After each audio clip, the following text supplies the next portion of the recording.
Fala pessoal, tudo bem? Beleza, eu tô gravando esse vídeo aqui despretensioso para falar um pouco sobre tudo que tem acontecido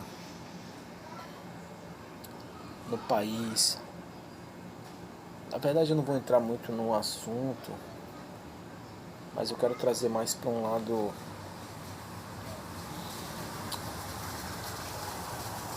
pro lado mais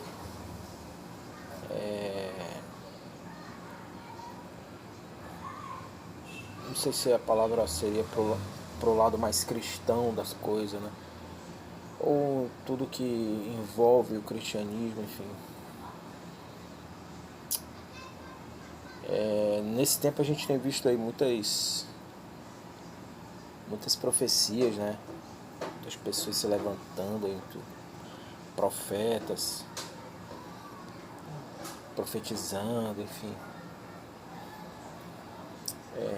Eu sou um continuista, tá? Eu acredito em profecias, acredito nos dons do Espírito, acredito que Deus sim pode usar uma pessoa. Mas eu também não sou tolo, não sou bobo. Sei que no meio de tudo isso existem pessoas que veem ali uma oportunidade. E a gente acaba vendo vídeos ali viralizando que se nós colocarmos em prática o que Paulo fala em 1 Tessalonicenses 5, acho que versículo 20, ele manda pôr à prova pôr à prova as profecias, né? Reter só o que é bom. A gente percebe que muita coisa é fruto de oportunismo. Eu estou estudando esses dias com a nossa equipe o Sermão da Montanha, de uma maneira bem cristocêntrica, sabe?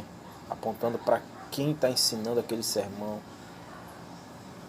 mostrando qual o objetivo de quem está ensinando aquele sermão, qual o objetivo dele de ensinar aquele sermão. Então, mas falando em profecias, uma assim, ela me chama muita atenção, e inclusive esses dias eu tenho assistido ela mais uma vez, que é da Stacey Campbell, de 2014. E não sei quem já assistiu aí, quem nunca assistiu, procura aí, coloca no YouTube, você vai ver. É interessante quando Deus toma aquela mulher ali, irmãos. Deus fala algumas coisas através da vida dela, ali, através da boca dela, né, dos lábios dela. Isso me chama muita atenção. Eu acho que é uma das únicas profecias aí que tem surgido de novo. Na verdade, ela reapareceu, né? Esse vídeo ele reapareceu, ele já é antigo. Mas me chama muita atenção quando Deus fala através dela ali sobre movimentos de justiça. E tem uma outra frase também que ela diz, a sociedade vai tentar mudá-los, mas eles não mudarão por causa da sociedade. Esses dois pontos me chamam muita atenção, sabe? E esses dias assim eu tenho, acho que não só eu, né? Acho que todo cristão, todo cidadão de bem, que esperava algo mais justo, né? Acho que tem tido esses momentos assim de parar e ficar pensando assim, cara, na situação do país, na situação. E nós que somos cristãos, nosso pensamento ele vai um pouco mais além, né? A gente já pensa, eu por exemplo, eu já penso muito no profético, sabe, em sinais, e quando ela fala de movimento de justiça, a gente vai ver e vai lembrar lá de 2014, né, quando no impeachment da Dilma, ali começou esses movimentos de justiça no país, né? Inclusive essa profecia ela veio à tona ali naquele ano, em 2014, mas no vídeo a Stacey Campbell ela disse que Deus deu essa visão para ela quando ela tinha 27 anos. Engraçado que ela compara o filho dela, né, que teve um problema, quebrou o pescoço, algo parecido assim, perdeu os movimentos, e de repente começa a mexer um pé só. Então depois ela vai e começa a falar sobre esses movimentos de justiça. E isso vem acontecendo, né? vem acontecendo no decorrer dos anos. Depois a Lava Jato. Aí 2017, final de 2017, né? Já vinha ali, nosso presidente Bolsonaro já vinha namorando ali com uma possível candidatura à presidência em 2018. Ele ganha. Enfim, e esses movimentos de justiça vêm acontecendo. E esse que nós temos visto, esse movimento que nós temos visto agora, recentemente, depois das eleições, o povo indo para frente dos quartéis e tal, é mais um movimento de justiça, né? Por que você está falando isso, pastor? Porque nenhuma profecia, ou mais ou menos, a grande maioria da profecia, 95% das profecias, principalmente na Bíblia, elas não vão se cumprir assim de imediatamente. Né? Então essa profecia, ela tinha 27 anos, mas veio à tona em 2014. Em 2014 ela disse que Deus deu essa visão para ela quando ela tinha 27 anos. Eu não sei quantos anos ela tinha em 2014, então faz muitos anos. Então quando a gente olha para a Bíblia, para as Escrituras, um exemplo, para se falar de tempo, vamos voltar lá para o Gênesis, tá?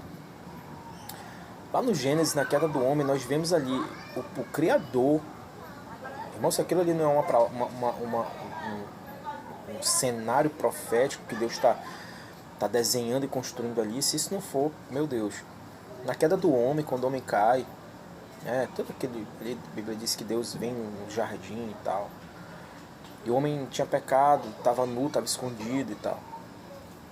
A Bíblia diz que o homem pegou uma folha e tentou se cobrir, né? Cobriu o pecado, cobriu o erro dele. Só que quando a gente olha para isso aí, irmãos, é algo muito profético, porque o homem pegou uma folha para se cobrir. O que acontece com uma folha quando ela sai da árvore? Ela seca. Então o homem ele ia ter que ficar todo o tempo pegando folhas e mais folhas. Quando secasse, ele ia ter que pegar outra folha. Quando secasse, ele ia ter que pegar outra folha. Então essa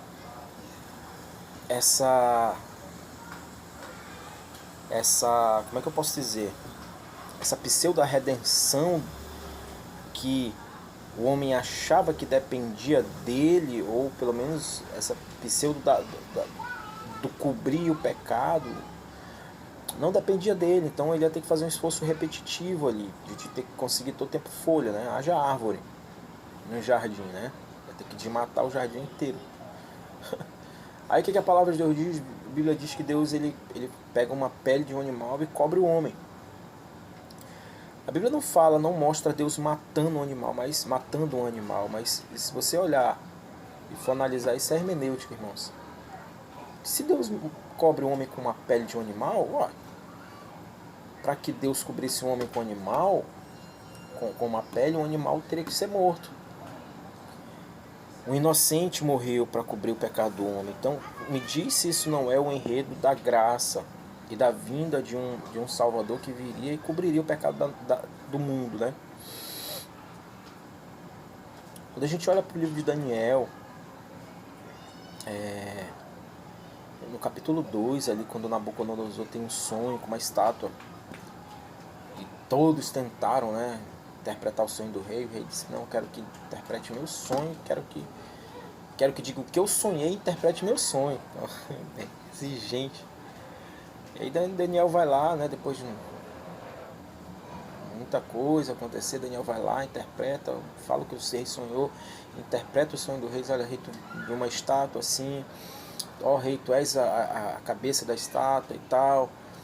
E ali Daniel está vendo todos os reis, Nabucodonosor viu todos os reinos da terra, até o Império Romano. Quando chega nos pés ali, é o Império Romano dividido, que hoje é a Europa.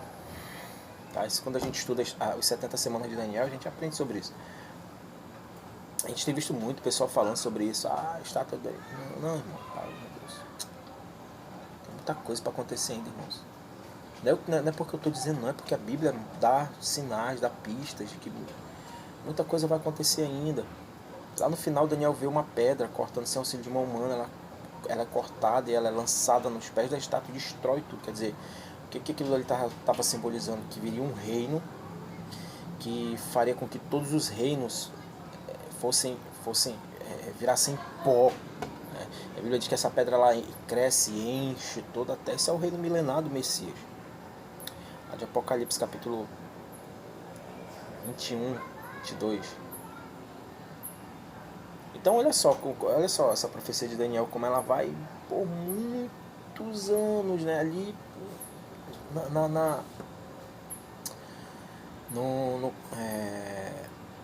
lá no cativeiro, Daniel tem ele vê isso, né? Ele vê o sonho de Nabucodonosor, interpreta o sonho. Então, quando eu olho para essa profecia da Stacy Campbell, essas duas frases dela me chamam muito a atenção. Movimentos de justiça, e a sociedade vai tentar mudar eles, mas eles não mudarão por causa da sociedade. Irmãos, olha isso. Acho interessante, sabe o que é, cara? É que muitos crentes parece que sentem medo, sabe? Que as escrituras se cumpram. É lógico que eu queria muito que o presidente ganhasse. Muito. Lógico que não quer. Mas não ganhou, cara. E que tudo indica é que a gente vai viver aí 4 anos, 12, 16, porque eu penso assim, cara, o sistema nem tá tão aparelhado hoje, tá? Muita coisa foi desmontada, mas tá se aparelhando de novo. Então se aparelhar, irmãos, dificilmente eles vão largar o osso. E aí eu falei que eu estava estudando o Sermão da Montanha com a nossa equipe, né?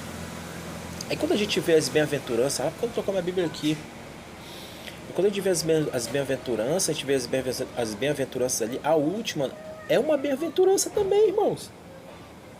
Só que a gente só quer receber o bem-aventurados puros de coração, os pobres de espírito, bem-aventurado aqueles que têm fome e sede, mas só quer ver, irmãos, a gente só quer ver a coisa boa. Tem crente que ele só aceita o que é bom da Bíblia se algo na Bíblia confrontar o que ele acha que é verdade. O crente não aceita. Não aceita. Sabe? Então, quando Jesus fala assim, bem-aventurados sois vós, quando vos perseguirem, vos injuriarem, irmãos, isso é uma bem-aventurança, mas ninguém aceita. Só aceita até a última, eu não lembro qual é a última. A penúltima bem-aventurança, porque a última é essa. Até ele começar o ensino sobre ser sal e luz, a última bem-aventurança é essa. Bem-aventurados sois vós quando vos injuriarem, vos perseguirem, disserem todo o mal contra vocês por minha causa. Irmãos, é uma bem-aventurança. Mas não, o crente ele não quer. Parece que o crente quer viver no país das maravilhas para sempre. E não vai ser. E aí, quando a gente fala sobre profecias, lá em Mateus 24, que é um dos sermões mais importantes de Jesus também, junto com Mateus capítulo 5, que é o sermão da montanha, 5, 6, 7. A gente vai para Mateus 24, 24, irmãos, quando Jesus diz assim, ó, e surgirão falsos mestres, falsos profetas, irmãos, que vão enganar até mesmo os escolhidos. Olha a importância de a gente colocar em prática o ensinamento de Paulo. Olha a importância, irmãos. Eu várias vezes já chegou gente comigo, começa a eu sei quando Deus fala comigo, irmãos. Eu não vou falar aqui porque vão querer fazer, né? Mas eu sei quando é. Não é balbuciando, não é fazendo escândalo, não é não. Eu e minha esposa, a gente já recebeu muitas palavras. Olha como deixa o tiozinho da buzina passar aqui, da sirene. Não, é muito despretensioso esse vídeo aqui, tá? Vou já tomar um banho e dormir, que eu tô cansado. Olha só, eu e minha esposa, nós já recebemos várias palavras proféticas que estão se cumprindo hoje, de profecias de 2015, que a gente tá vendo se cumprir hoje. E todas elas é muito simples. Eu chego e falo assim, ó, é assim, assim, assim, assim. Sem balbuciar, sem blá, blá, blá, blá. Não. Às vezes quando alguém vem com isso pro meu lado, eu fico olhando, eu respeito, por educação. Eu deixo a pessoa terminar o teatro dela, aí depois ela vira a costa. Mas não vem, irmão, não vem. Em janeiro agora, eu recebi uma de uma irmã da igreja, assim, é muito simples, é a mão no ombrinho, Deus manda te dizer, pronto, assim, assim, assim, assim, pronto. E tem acontecido, irmão. Então, olha a importância de nós colocarmos em prática esse ensino de Paulo, de colocar a prova mesmo de, irmãos, não só profecias, mas ensinos. Lá em Atos, capítulo, eu não vou lembrar o capítulo, mas é quando Paulo chega em Beré, irmãos, eu tenho isso comigo. Eu sou chato, eu falo pra minha esposa, pra nossa equipe, eu sou insuportável. Não vou falar aqui não, mas enfim. Mas quando Paulo chega em Beré e começa a pregar, a Bíblia diz assim que os bereanos eles analisavam o que Paulo pregava para ver se o que Paulo falava era verdade. E o escritor Lucas diz assim, ó, que os bereanos eram nobres, muito mais do que os de Tessalônica. Por quê? Porque eles tinham uma atitude de analisar tudo que Paulo pregava. Então não só profecias, mas ensinos também, irmãos. Nos últimos tempos nós vamos precisar muito disso. Muito, muito. Porque, sabe, irmãos, uma frase do pastor Hernandes Lopes, que é uma das minhas referências, ele diz que o crente recebe tudo em nome de Deus, porque não estuda as escrituras. Então o crente recebe tudo em nome de Deus, tudo, tudo, tudo, tudo. E é assim, irmãos. Eu tenho quase 20 anos de caminhada para honra e glória de Jesus. Muitos desafios, vencido muitas lutas, muitos altos. Sabe, irmãos, depender de que Deus vá lá e resgate muitas dificuldades, e Deus tem me ensinado no meio de tudo isso, sabe? Mas eu tô muito triste por tudo que tem acontecido, né? Mas eu procuro não me abater, eu procuro entender que a minha eu recomendo até uma música do pastor Felipe Vilela, que ele fala sobre provação, o nome da música. Ele fala sobre, ele gravou na época da pandemia. Muito no final ele diz assim, ó, mas eu descanso na certeza que o Covid-19 não pegou Deus de surpresa. Eu só mudo um pouco dessa frase, eu descanso na certeza de que todo esse cenário não pegou Deus de surpresa. Deus está no controle. Deus está no controle.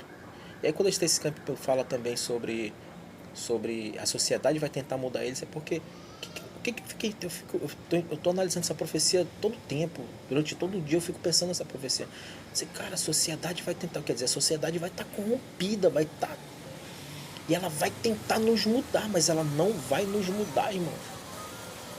Então, é crer que o Senhor está no controle, que a igreja vai passar por perseguição, quer os crentes do País das Maravilhas queiram ou não, a igreja vai passar, vai ser perseguida. Ah, não, mas eu não aceito. Não, irmão, quer tu aceite ou não, a igreja vai ser perseguida. Vamos ser perseguidos, irmãos. Bem-aventurados, isso é uma bem-aventurança. Vai lá, capítulo 5 de Mateus, o Sermão do Monte. É uma bem-aventurança, só que ninguém quer ela. A gente quer os bem-aventurados que tem fome e sede de justiça, os pobres de espírito, os pacificadores. A gente quer essas bem-aventuranças, mas quando Jesus fala, a última bem-aventurança, até ele iniciar o ensino sobre sal e luz, eles olha, vocês vão ser perseguidos. A gente não quer isso não, irmão. O crente acha que... Enfim, irmão, só sei dizer uma coisa, que nos últimos dias, o que vai ser exigido de nós como cristãos não vai ser quanto a gente tem na nossa conta bancária, não. Apesar de eu querer ter uma conta bancária bem gorda, mas isso não vai adiantar nada não, irmãos. Isso não vai adiantar nada não. Nos últimos dias, o carro que a gente tem não vai adiantar nada, irmãos. A casa que a gente tem, apesar de querer tudo isso, não vai adiantar nada, irmãos. Mas enfim, o nosso posicionamento que vai ser exigido de nós é isso. Saber que Deus está no controle. Saber que, apesar de tudo, lá em Marcos, capítulo 12, salvo engano, eu tô lendo o Evangelho de Marcos, o Evangelho segundo escreveu Marcos. Lá Jesus fala assim também, falando sobre esse tempo de perseguição, dizendo, não se preocupem, porque o Espírito Santo vai falar por vocês. Então, nossa preocupação nos últimos dias é essa. É isso que vai ser exigido de nós. Então, fica aí esse vídeo, muito despretensioso. Eu tava aqui numa cozinha aqui em casa, mas enfim, tava pensando em tudo isso e acabei fazendo esse vídeo aqui. Tô morrendo de sono. Que Deus abençoe sua vida, sua casa, sua família. Se puder, envie esse vídeo aí para outras pessoas aí, tá bom? Pessoal, as pessoas que me seguem aí, que eu sigo e que me seguem, que curtem, né, os que eu posto, enfim, que comentam. Que Deus te abençoe. Tem aqueles que não curtem, aqueles que não comentam também. Que Deus te abençoe, né? Assim como eu tenho pedido de Deus, porque Ele traga paz ao meu coração em meio a tudo isso. Deus traga paz ao seu coração também. Fique firme, descanse na certeza de que nada disso pegou Deus de surpresa. Tá bom, pessoal? Boa noite. Fiquem com Deus. Qualquer hora eu apareço por aqui. Eu nunca fiz vídeo assim não pra postar no YouTube, apesar de estar todo jogado aqui. Mas, sei lá, tem muita coisa, tem muita. Minha esposa sempre fala, amor, o que tu tem precisa ser compartilhado, o que tu carrega precisa ser compartilhado. Tá bom. Um dia, quem sabe, a gente faz uma live aí sobre escatologia, sobre 70 semanas de Daniel. Enfim, tá bom, pessoal? Deus abençoe. Fiquem com Deus.